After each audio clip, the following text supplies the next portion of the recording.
Lectura del Santo Evangelio según San Lucas. Los padres de Jesús solían ir cada año a Jerusalén para las festividades de la Pascua. Cuando el niño cumplió 12 años, fueron a la fiesta según la costumbre. Pasados aquellos días se volvieron, pero el niño Jesús se quedó en Jerusalén sin que sus padres lo supieran. Creyendo que iba en la caravana, hicieron un día de camino. Entonces lo buscaron y al no encontrarlo, regresaron a Jerusalén en su busca. Al tercer día lo encontraron en el templo sentado en medio de los doctores, escuchándolos y haciéndoles preguntas. Todos los que lo oían se admiraban de su inteligencia y de sus respuestas. Al verlo sus padres, se quedaron atónitos y su madre le dijo: «Hijo mío, ¿por qué te has portado así con nosotros? Tu padre y yo te hemos estado buscando llenos de angustia». Él les respondió: «¿Por qué me andaban buscando? ¿No sabían que debo ocuparme en las cosas de mi padre?». Ellos no entendieron la respuesta que les dio. Entonces volvió con ellos a Nazaret y siguió sujeto a su autoridad. Palabra del Señor.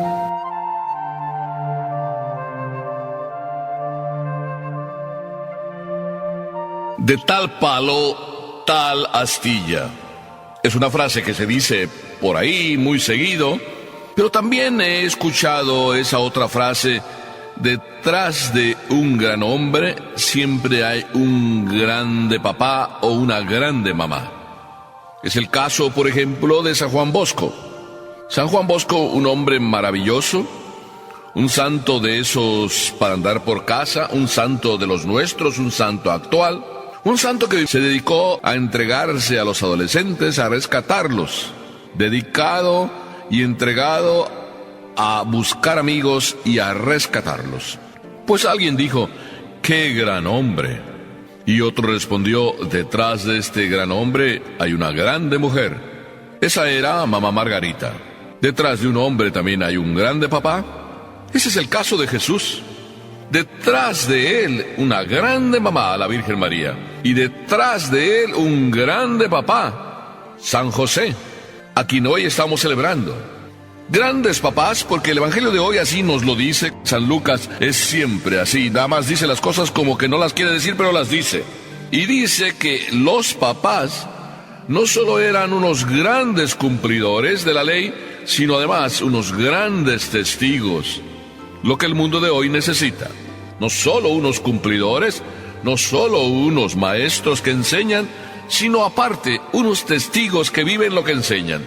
Eso eran María y José, que cada año por el tiempo de la Pascua se acercaban desde su hogar hasta Jerusalén. Unos 200 kilómetros, así por redondear.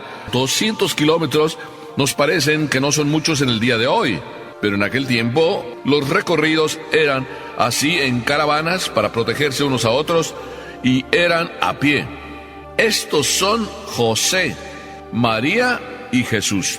Todos los años no se perdía ninguna solemnidad de la Pascua vivida en Jerusalén, como unos buenos cumplidores de la voluntad de Dios. Hoy diríamos como unos buenos cristianos.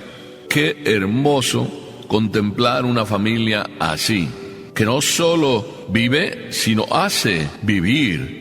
Sí, se alimenta de Dios, se alimenta de la palabra de Dios, se alimenta de ir y festejar y hacer la experiencia de Dios en la propia Jerusalén. Por eso, qué hermoso vivir y tener unos papás así. Me encanta que Jesús los tuviera, y me encanta que Jesús nos los haya dejado como nuestros papás, no solo papás adoptivos, sino nuestros papás en la fe, María y José.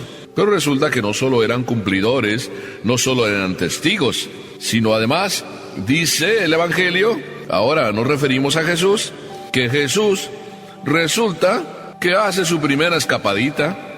Ya hace de las suyas Jesús.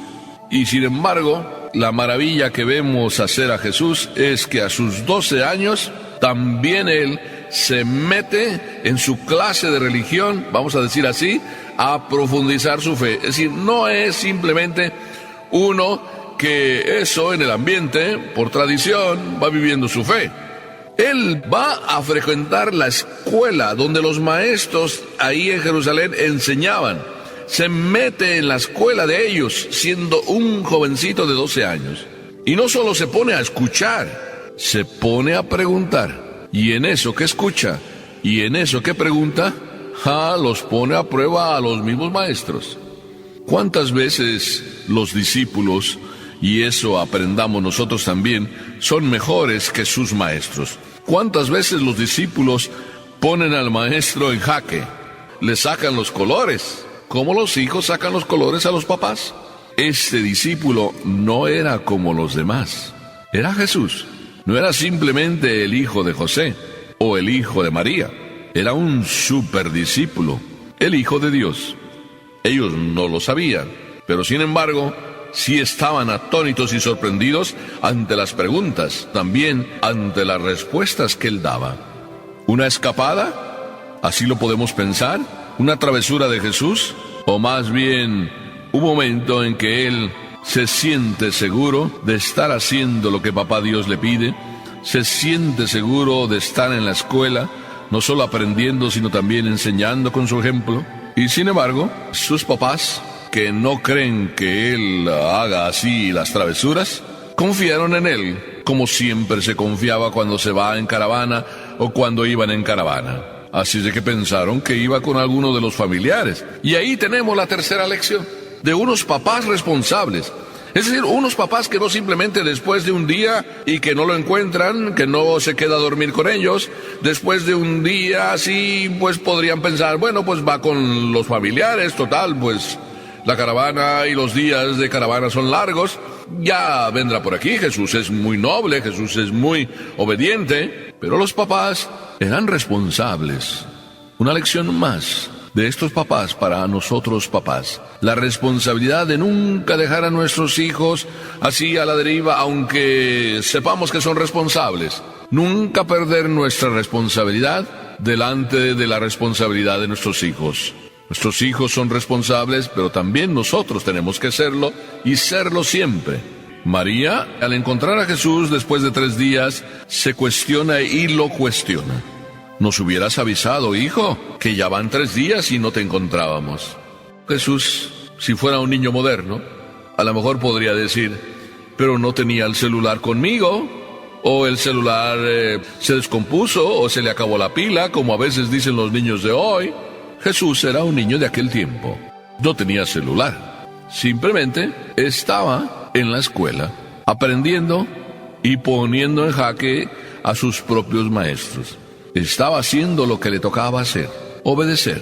Si los papás lo llevaban a Jerusalén para vivir, y no solo vivir, sino experimentar y hacer la experiencia de Dios, él estaba en los caminos de su Padre, no solo aprendiendo, sino enseñando también la experiencia que él tenía de su Padre, la experiencia de Dios.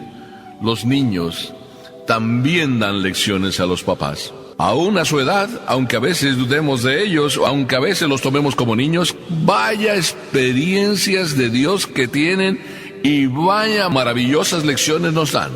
A veces los niños, pues le dicen a su mami, oye mami, ¿no vamos a rezar? La mamá o el papá, angustiados, preocupados por miles de cosas, a veces se les olvida lo esencial. Y aquel niño le dijo a su mami, mami, ¿no vamos a rezar? Ya nos vamos a ir a la cama. O aquella otra niña que la llevaban a operar, y entonces el doctor dijo, pues ahora te vamos a tener que dormir antes de que te operemos. Y entonces la niña, pues si me van a dormir, entonces déjenme rezar, que yo siempre rezo antes de ir a dormir. Y se puso ahí de rodillas en la sala de operaciones y empezó a rezar, porque ya iba a irse a dormir. Qué lección maravillosa para los doctores, para las enfermeras. Estos son los niños que tienen su experiencia de Dios. Este es Jesús, que está transmitiendo su experiencia de Dios, que es Dios, y que está cuestionando a estos doctores y maestros. Y todo eso lo está viendo María y José. Y José y María, atónitos, admirados, sorprendidos. No es que el orgullo les entrara como para decir ahí delante de los maestros, este es nuestro hijo, como a veces nosotros hacemos, este es nuestro hijo, claro. María no entró en ese juego de la vanidad ni ese juego de la soberbia y el orgullo. María simplemente en su sencillez, igual que José, le dijeron: hijo, pero ¿por qué haces eso con nosotros y nos dejas así sin avisarnos? Pero dio la respuesta del millón, la respuesta ejemplar. ¿Por qué me andan buscando? ¿No saben que debo ocuparme en las cosas de mi padre? Casi podíamos decir, si fuera un niño rebelde como a veces lo somos nosotros, Jesús quizá hubiera respondido: ¿pero ustedes tienen la culpa? Ustedes me han dicho que esto es muy importante, estar en las cosas de Dios. Me quedé haciendo las cosas de Papá Dios. Inclusive si fuera muy rebelde Jesús, hubiera dicho: pero ustedes no me avisaron cuándo nos íbamos a regresar. Jesús simplemente dice: estoy en las cosas de mi Padre. ¿Ustedes no sabían que debo estar ahí? Y María, en su sencillez también, y José, callaron. Y ese silencio de María, silencio meditativo, qué ejemplo de mamá. Ese silencio de José también, qué ejemplo de papá, llevó a Jesús a lo que tenía que hacer y a lo que siempre hizo Jesús: obedecer.